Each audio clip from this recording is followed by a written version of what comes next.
Cabe destacar que quando as lesões cavitárias tiverem microperfurações em que não seja possível utilizar as enxadas e machados dentais, podemos utilizar o explorador como uma forma de explorar a lesão cavitária. Com isso, colocamos o explorador na microcavidade e exploramos essa microcavidade, removendo o esmalte socavado, fazendo movimentos giratórios de 1/4 de volta no sentido horário e no sentido anti-horário. O segundo caso por nós apresentado é uma lesão cavitária um pouco maior, um pouco mais extensa, em que não precisamos explorar com o explorador e já se pode fazer a utilização dos machados ou das enxadas dentárias na própria estrutura dentária. Cuidado ao usarem os machados e as enxadas para não exercerem muita pressão e levarem a uma fratura do esmalte que não esteja socavado. Esse movimento circular em 1/4 de volta no sentido horário e anti-horário, ele deve ser feito com leveza, com pressão, mas com leveza, para que você não promova este tipo de fratura. Você só remova o tecido do esmalte socavado pelo processo carioso. Após a remoção do esmalte socavado e a abertura da cavidade, a dentina infectada estará exposta e poderemos atuar com as curetas. Novamente destaco a importância da seleção da cureta na hora desta remoção. Lembremos que, quanto menor o diâmetro da cureta, maior a pressão que será imposta e possibilidade de geração de dor. Portanto, evite curetas pequenas quando a cárie estiver próxima ao tecido pulpar. Utilize as curetas de maior diâmetro. Não esqueçam também de terem instrumentos afiados para que promovam o corte sem que precise se impor tanta pressão ao tecido. Quando todo o tecido infectado tiver sido removido e apenas a dentina afetada estiver na região, passe a toalete da cavidade, usando bolinha de algodão com água ou bolinha de algodão com clorexidina ou hipoclorito de sódio. A seguir, seque com outra bolinha de algodão. Condicione o seu tecido dentário para receber o cimento adesivo.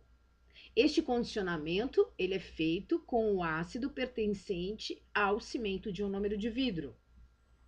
Molhe uma bolinha de algodão em ácido e deixe-a em contato com o tecido dentinário por 10 segundos.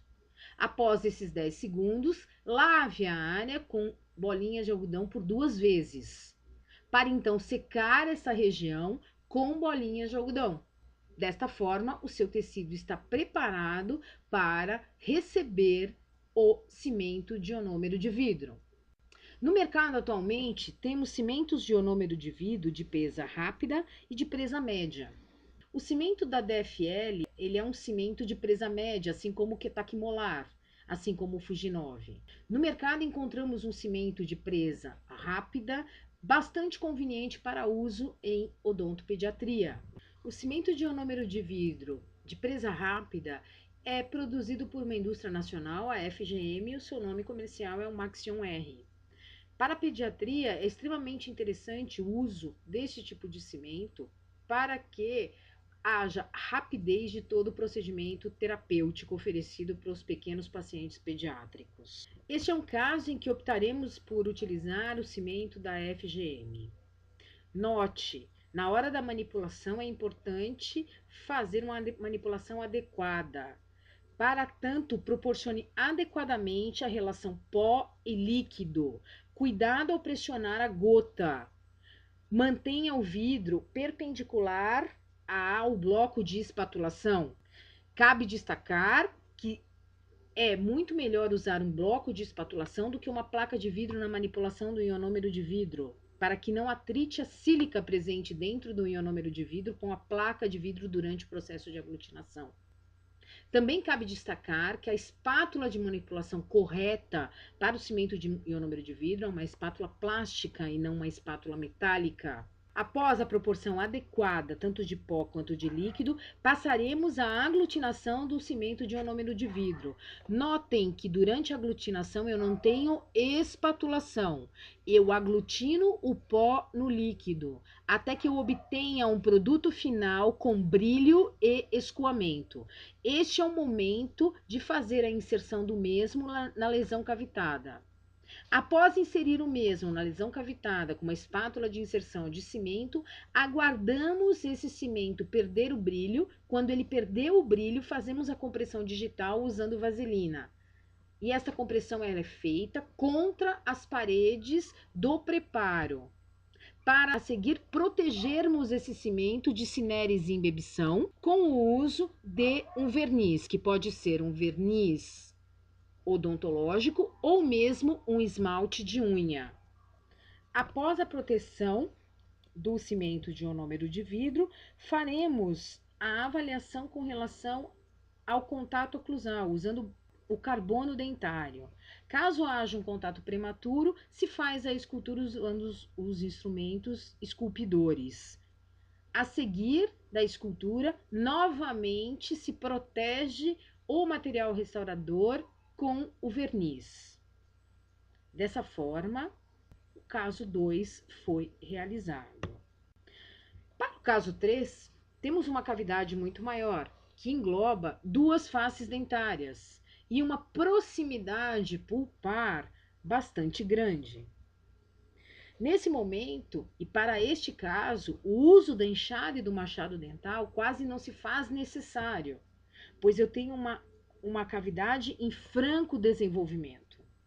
Aqui cabe destacar as técnicas de curetagem. Como há uma proximidade em relação à polpa dental, este é um caso em que eu parto para a curetagem com o uso de curetas de grande calibre, para evitar a possibilidade de geração de dor para o paciente. Após a remoção de toda a dentina infectada e constatação da permanência da dentina afetada, aquela que tem brilho, que tem dureza, eu passo à limpeza da cavidade com o uso, neste caso, obrigatório de um antimicrobiano, visto que a contaminação dos canalículos dentinários nessa situação é muito intensa. Em seguida da aplicação do antimicrobiana, por no mínimo 1 minuto, com bolinha de algodão, eu passo a lavagem dessa cavidade com bolinha de algodão com água e posterior secagem com bolinha de algodão.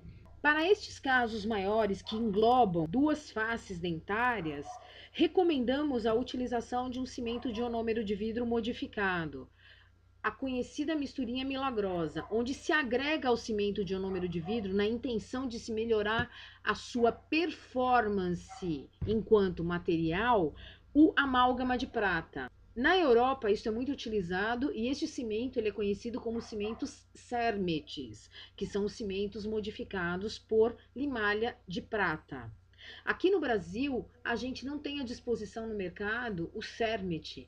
Entretanto, é se possível fazer um Cermet utilizando o cimento clássico de ionômero de vidro e agregando ao mesmo apenas a limalha de prata. Este caso, utilizaremos o cimento modificado por limalha de prata, por ser uma restauração extensa, onde eu necessito que o material restaurador possua a propriedade de resistência à abrasão. Então, voltando ao caso, após a toalete da cavidade, preparamos o cimento de ionômero de vidro seguindo as mesmas instruções anteriores. Proporção pó e líquido adequada, 1:1. Aglutinação do pó ao líquido, obtenção de uma massa final, de um cimento final com brilho e escoamento. Neste momento, ele é passível de ser inserido na cavidade, onde se aguarda a opacidade do mesmo para que façamos a compressão digital utilizando vaselina. Essa compressão de estaco, ela tem que ser contra as paredes dentárias, de forma que o material restaurador, ele faça sua adesão nas paredes laterais. Cabe destacar que para que essa adesão aconteça, as paredes laterais elas devem estar totalmente isentas de dentina infectada. para que de fato esse processo adesivo aconteça. No caso das restaurações que envolvem duas faces, é necessário o uso de matrizes, tiras matrizes e cunhas de madeira, para que não haja excesso restaurador e que isso não venha gerar problemas de doença periodontal. Após a compressão digital, protegemos a cavidade com o verniz cavitário e é importante destacar, pela agregação do amálgama a essa massa do material, é importante que não haja contato prematuro. Então, o ajuste oclusal é mister. Se houve necessidade de fazer uma escultura para remoção de pontos de contatos prematuros, não esqueça, ao final proteja a cavidade com o verniz ou esmalte de unha. De forma alguma, a RT ela deve ser vista como uma panaceia, comparando-a com outros tipos de tratamento conservador, nem tampouco como uma técnica simplória e retrógrada. A abordagem do ART não é só lógica, mas também ela é baseada em princípios cientificamente sólidos. E devemos destacar que é uma forma de bloqueio de avanço de doença cárie, com uma importância máxima em limitação do dano, fazendo parte da promoção de saúde bucal.